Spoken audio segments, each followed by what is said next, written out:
أعوذ بالله من الشيطان الرجيم.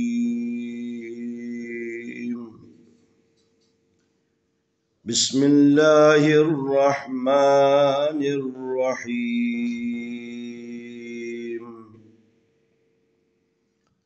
سلام عليكم ورحمة الله وبركاته. انشاءاللہ آج کے سبق میں ہم پارہ نمبر 30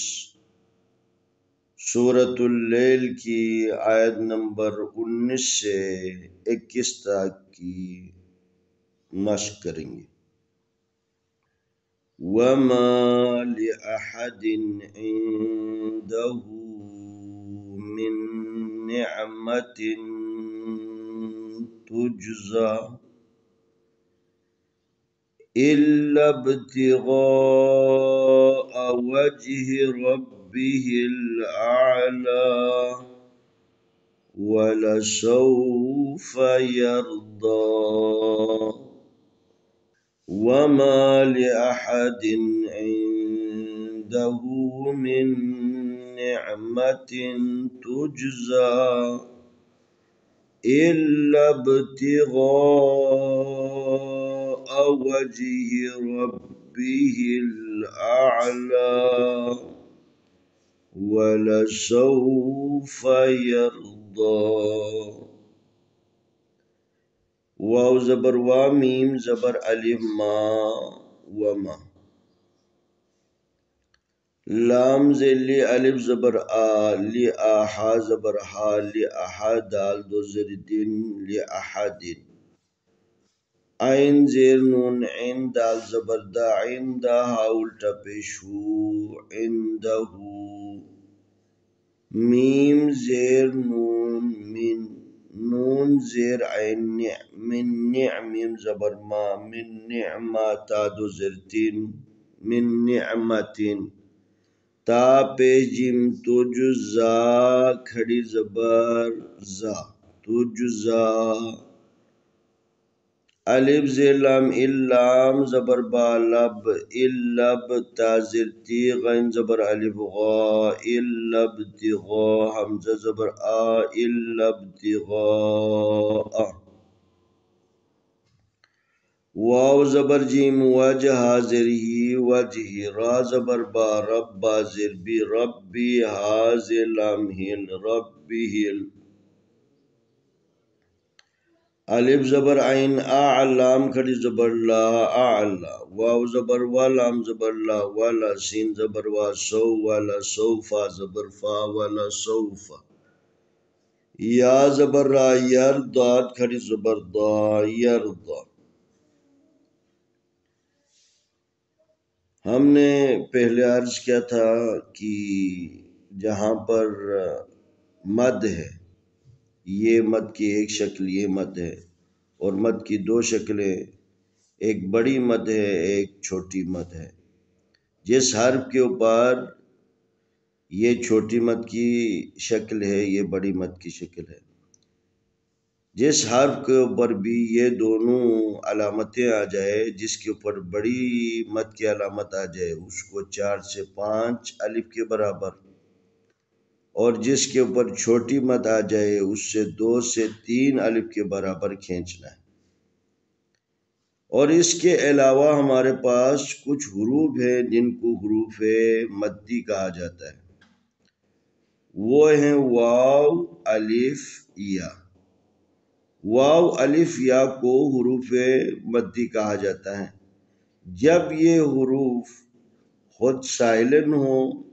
ساکن ہو اور اس سے پہلے حرف کے اوپر اس کی مناسب حرکت آ جائیں تو اس کو ایک الف کے برابر جو ہے نا لمبا کرنا ہے۔ یہاں پر الف ہے، الف سے پہلے میم ہے، میم کے اوپر زبر ہے اور زبر الف کی مناسب حرکت ہے، لذا اس الف کو تھوڑا سا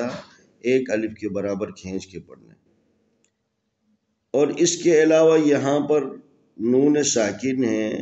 یہاں پر ہم اخفا کریں گے، نون کی آواز کو چھپا کر ناک میں چھپانا ہے،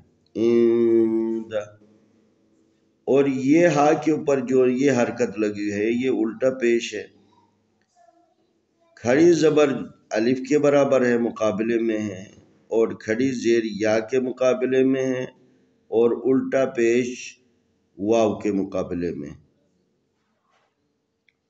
اور یہاں پر ہم نے جب یہ نون بھی ساکن ہے،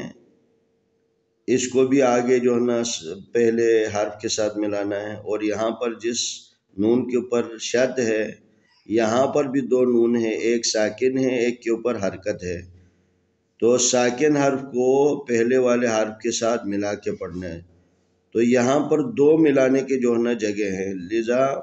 ہم نے میم کو بعد والے نون کے ساتھ ملانا ہے، پہلے والے نون کے ساتھ نہیں ملانا۔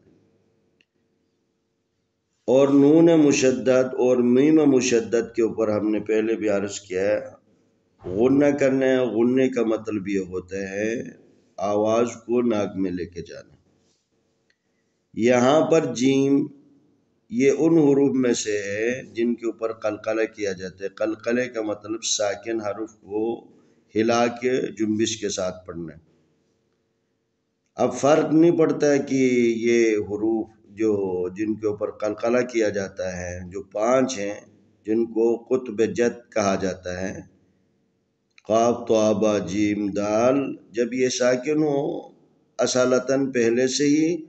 یا بعد میں وقف کی صورت میں اس کو ساکن کرے، دونوں صورتوں میں اس کو قلقلے کے ساتھ پڑھنا ہے، جنبش کے ساتھ پڑھنا ہے۔ یہاں پر با بھی ہے یہ بھی ساکن ہے، اس کے اوپر بھی قلقلہ کریں گے، اور ادھر جیم ہے اس کے اوپر بھی قلقلہ کریں گے۔ اور یہاں پر زا ہے، زا کے اوپر کھڑی زبر ایک الف کے برابر ہے، اور یہاں پر مد ہے، جب اس کو پڑھیں گے تو پھر 2 سے 3 الف کے برابر جو ہے نا اس مد کی وجہ سے اس کو کھینچنا ہے، اور 1 الف کے برابر یہ جو ہے نا